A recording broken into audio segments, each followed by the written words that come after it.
We're going to look at Earth and Space Sciences, page 3 of our reference table, portion of electromagnetic spectrum related to Earth and space sciences. Here's the chart we're going to be looking at today. Electromagnetic spectrum is the energy that's coming from the sun in the shape of waves, and we have different kinds of waves that are coming from the sun.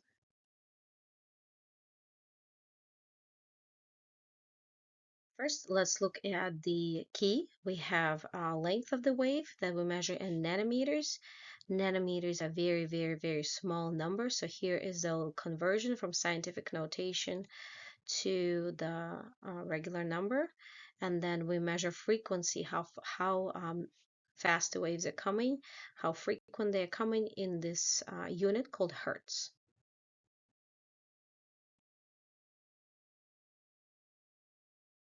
First, let's look at our axes. On the bottom, we have our wavelength. Again, nanometer is very, very small. Here's 1 nanometer.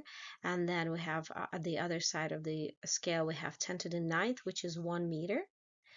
In blue, we have here frequency, how fast these waves are coming, how often they are coming. Ultraviolet waves coming really, really often. So 10 to the 18th, again, it's going to be 1 with 18 zeros.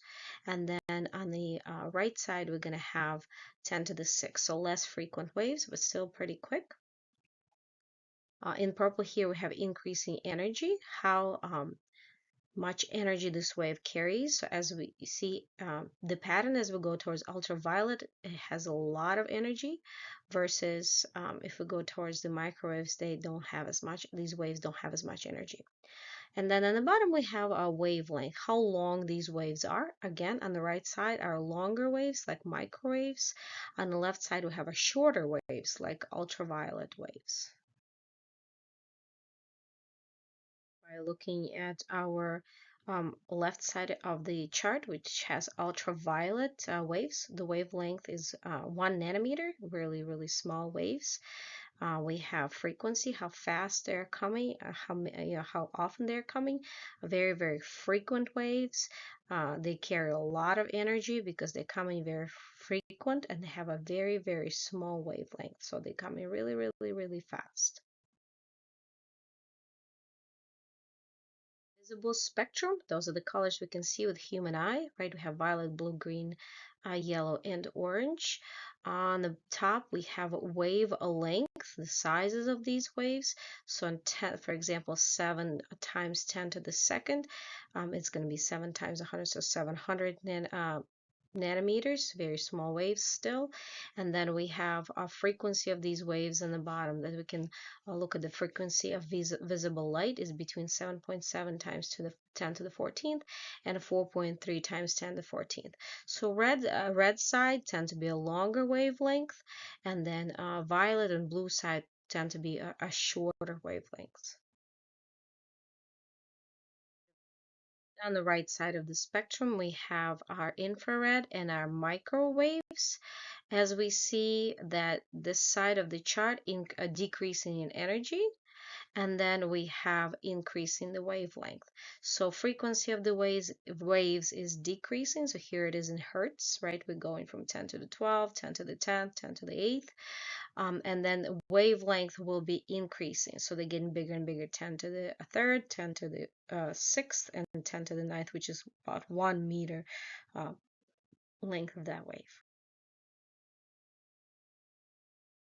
Here it is, the top portion of our chart. Let's look at the bottom portion of our chart as well.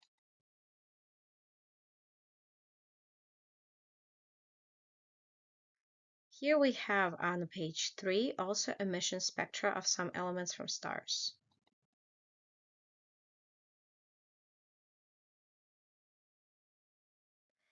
Here we have different elements like hydrogen, helium, carbon, nitrogen, oxygen, and silicon. We also have wave length of these gases. It is right here. We have the same numbers on the bottom and on the top. So let's look at them a little bit closely. Let's figure out the scale. We are skip counting by 3 here. The interval is 3, so this is 400 nanometers. This is 415. This is 430. So between 400 and 430, we have 415, which means each of these little lines are skip count or interval of 3. So 403, 406, 409, 412, 415, and so on. Okay, until we get to 430. So different elements will emit different color, different wavelength in space, or in a lab as we shine the energy through them. We have these different gases like hydrogen, helium, carbon, nitrogen, oxygen, silicon, and they will emit different colors, gases. So hydrogen will be this pinkish color, helium usually colorless. We have carbon, which could be reddish color, nitrogen, this bluish color, could be oxygen. One variation will be green, and then silicon will be this grayish color. So we can see different gases in space based on their color and their wavelength. So for example, if we're looking at this hydrogen wavelength, the first one, and we want to know what's the wavelength of this first line, I'm gonna look at my scale, and I'm gonna use the top part of the scale, right? As I go from this line for hydrogen, I'm gonna go up, and it looks like this line is falling between 409 nanometers and 412 nanometers. So I would say I would infer that the length of this particular line for hydrogen is going to be 410 nanometers or 411 nanometers. And here we have these different gases in our space emitting different colors based on their wavelength. So we can decipher, we can determine what gas we see as we look deep in space. All right, good luck studying. I'll talk to you soon.